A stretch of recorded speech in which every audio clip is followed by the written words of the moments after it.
My cousin turned 18 recently. She's in high school. She doesn't have a car, and during her birthday weekend, thought her parents were going to buy her one. They didn't get her one and she was pretty upset. I should note that I'm not very close with my cousin. Or the rest of my extended family for that matter. I only heard about this through the grapevine from my dad. Anyway. My cousin texts me on the Friday before her birthday, asking if she can take my car. I just leased a new Ford Escape to the mall, and then for an out-of-town road trip with her friends over the weekend. I tell her no. She begs and pleads with me. I tell her no again. My car is for me to drive and for me only. If she wants her own car, she can save up and buy one.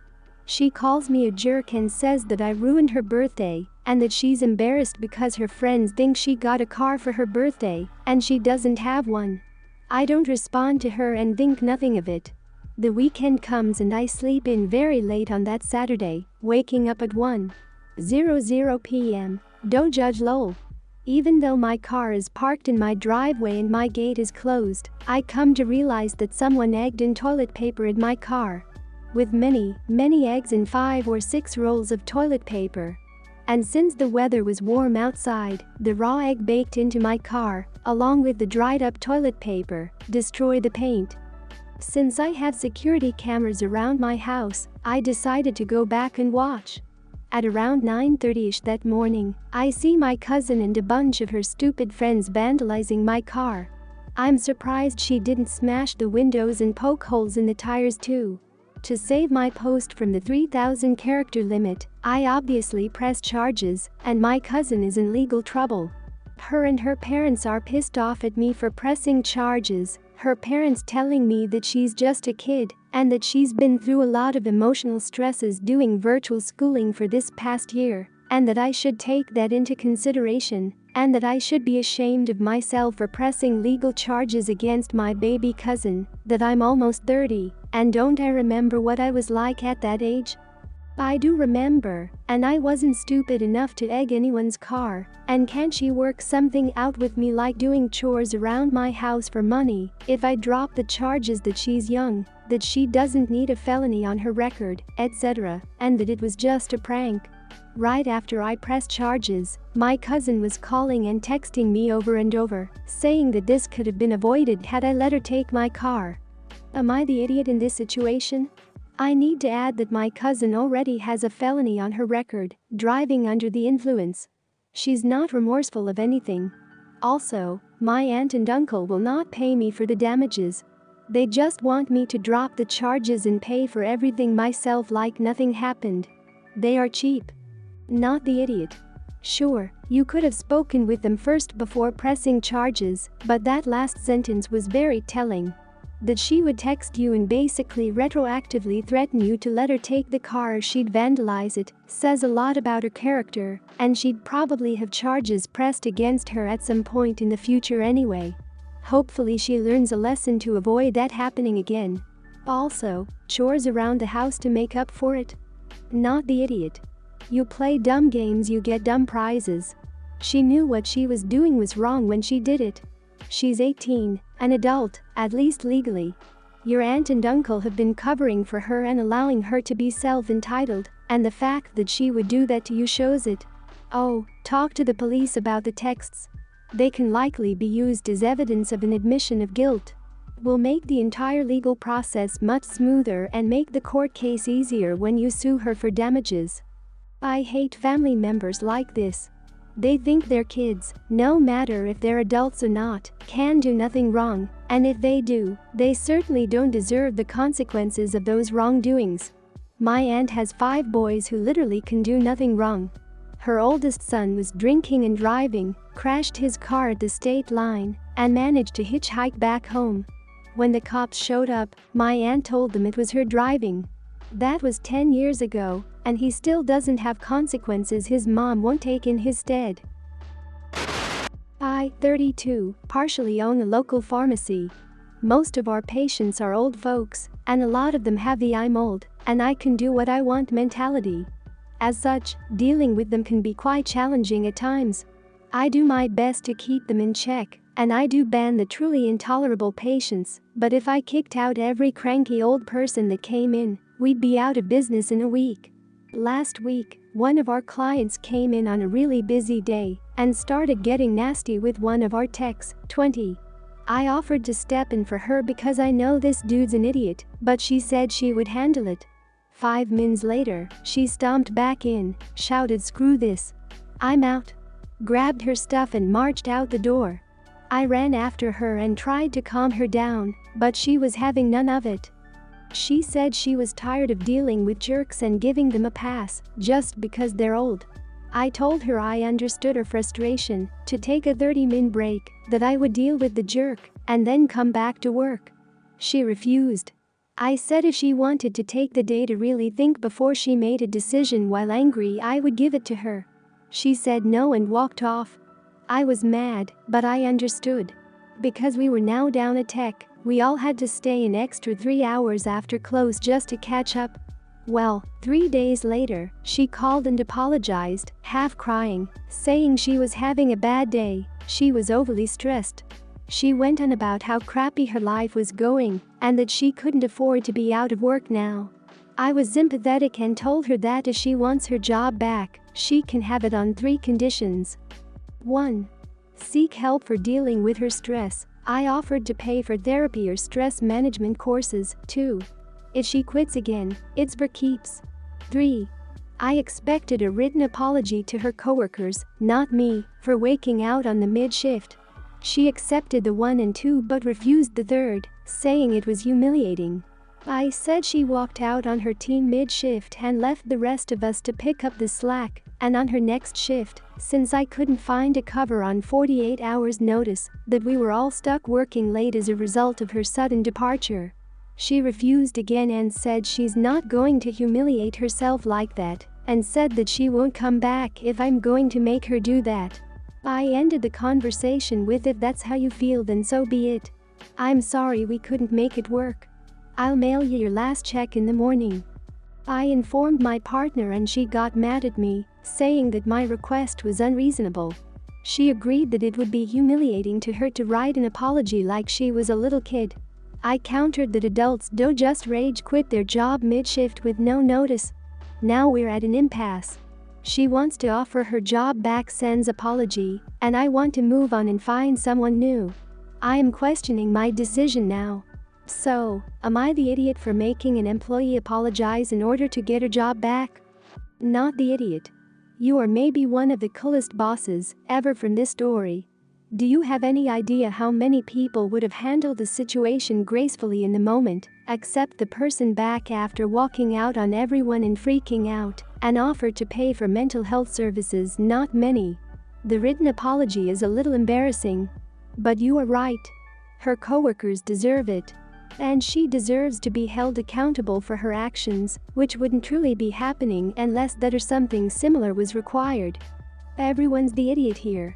She shouldn't have walked out. Fair. In my 15 years of computer science, I have seen plenty of employees walk out.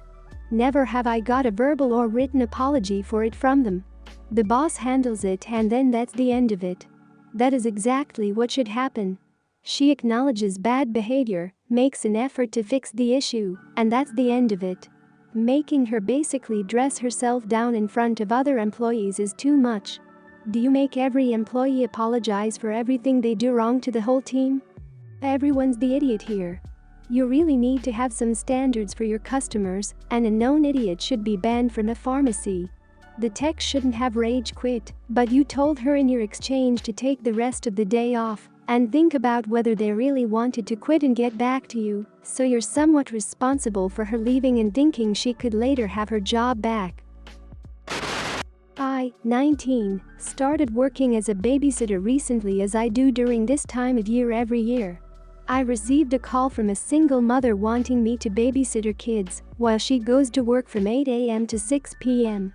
I met up with her. I always first meet up with parents and see where they live and how many kids they have, etc., etc., etc., and I found what she told me a bit strange.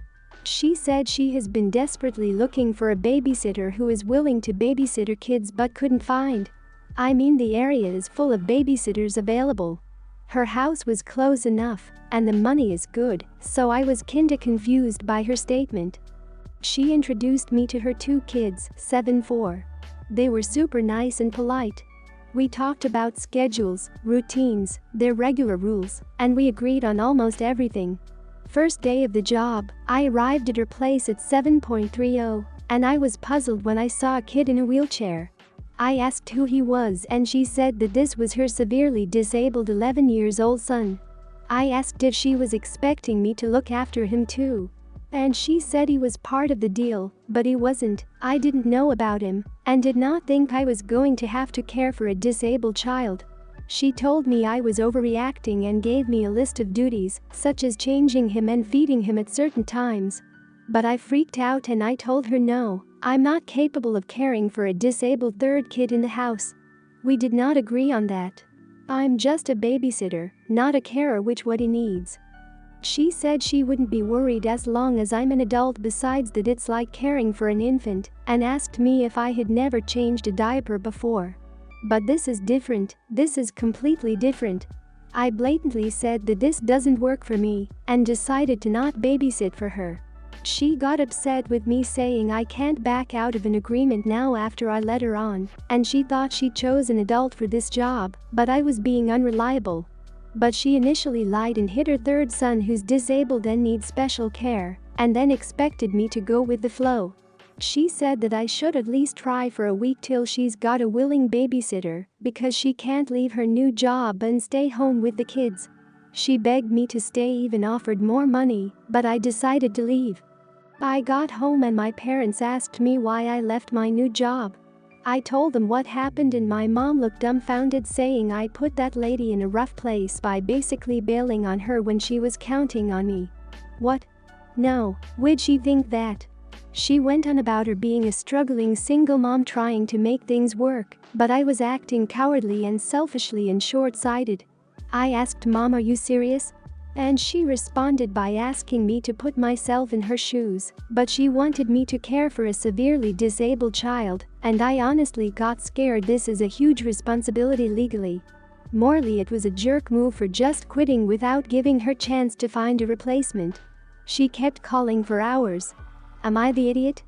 Not the idiot. She tricked you. She made it out to be only 2 children, and then at the last second springs up not only a third child, but a disabled child. She literally hid this poor kid away when you did your first visit because she knew a normal babysitter wouldn't take her. There is a reason why she can't someone to watch her children. She lies and doesn't want to pay for a proper caregiver for her child. I honestly would be afraid if this child is being neglected if she's that quick to try and dump them on you. Absolutely not the idiot. Looks like she has done this before and tried to trick you and then guilt you. It doesn't matter that she's a single mom. Single moms don't get passes for lying and tricking people. She needs to hire a nurse for that kid and babysitters for the other 2. Not the idiot, and don't let people guilt you. If you don't feel comfortable watching, taking care of someone, don't do it. Also, why would you want to leave your kids under the eyes of someone who doesn't feel comfortable or isn't qualified to do so? Not the idiot. Of course, she has a problem finding babysitters if she lies to them. Honestly, there's a big chance I would have left, even if the third child wasn't disabled. If she lies about one thing, she can lie about so much more.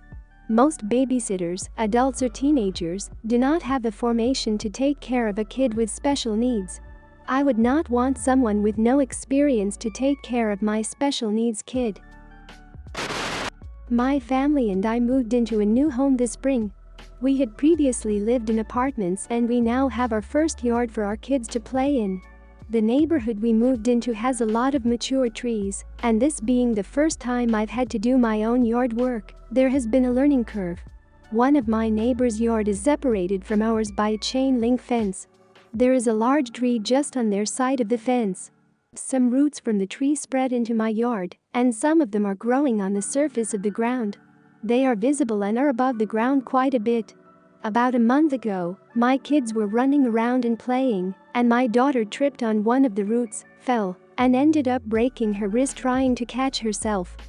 Of course, this was very upsetting to my wife and she pretty much told me to do something about the roots so this didn't happen again.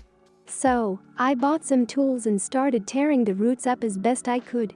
I got them out to a point that nothing is sticking above the ground anymore and filled the top in with fresh soil and grass seed.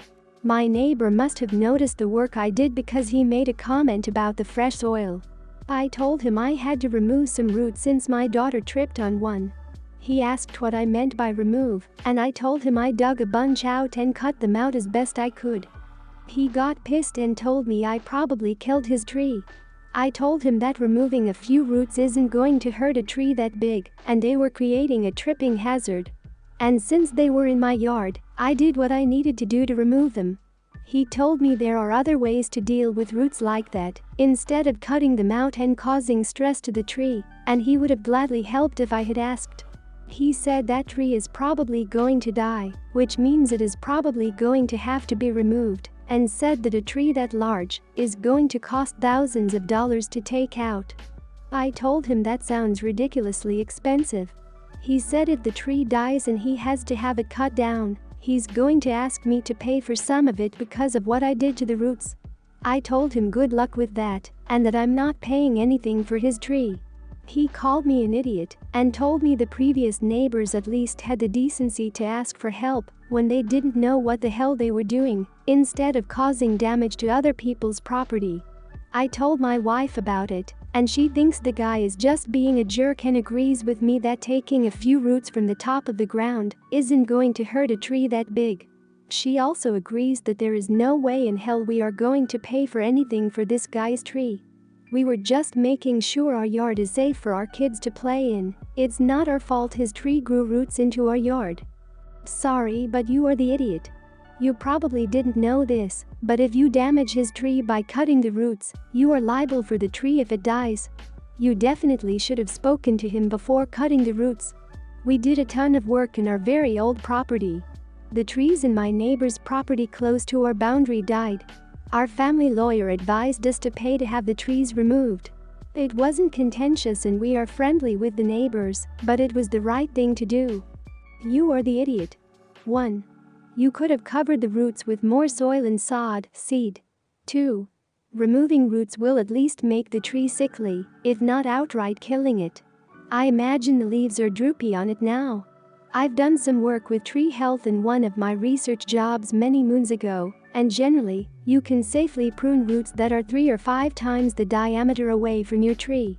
So, if your tree has a diameter of 3 feet, only cut tree roots 9 to 15 feet away from the tree. You are the idiot and just know that if the tree does die, you will be held responsible for it as you were the one who destroyed it. You admitted to not knowing what you were doing. You should have asked your neighbor before you decided to destroy his tree. Your excuse as to why isn't a good one either. Kids trip and hurt themselves all the time. Are you going to take away all the toys they can trip over? How about their bikes? They can really hurt themselves on those.